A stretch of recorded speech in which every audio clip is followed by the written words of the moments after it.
Seorang wanita yang berprofesi menjadi guru sekolah dasar SD ini mendapatkan perlakuan mengharukan dari murid-muridnya. Ia sampai dibuat tak menyangka saat murid-muridnya memberikan uang jajan mereka untuk membantu biaya perawatan sang suami. Momen haru tersebut diunggah oleh sang guru di akun TikTok pribadinya, Indah Dongo.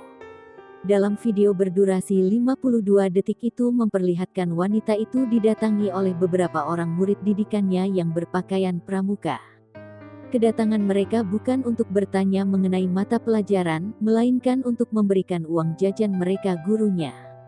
"Buat Bu Indah," kata salah satu murid kepada wanita itu, dikutip Sabtu, tanggal 22 Januari tahun 2022. Wanita tersebut awalnya dibuat bingung dengan perlakuan murid-muridnya. Sampai akhirnya salah seorang dari mereka mengatakan jika uang itu diberikan untuk biaya pengobatan suaminya. "Buat ngobatin," kata salah seorang murid lainnya. Wanita itu pun tampak terkejut dengan tingkah polos anak muridnya.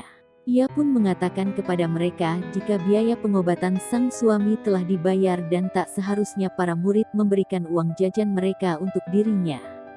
Namun tetap saja, murid-murid itu menolak untuk dikembalikan uangnya dan bersikukuh ingin memberikan kepada si wanita. "Berawal dari suamiku yang masuk rumah sakit dan akan anak punya inisiatif bantu bayar rumah sakit. Mereka masih kelas 2 SD tapi hati mereka sangat besar. Terima kasih anak-anakku, semoga Bu Guru bisa terus mendidikmu," tulisnya dalam unggahan di video. Sontak saja, unggahannya itu pun menuai pujian dari netizen.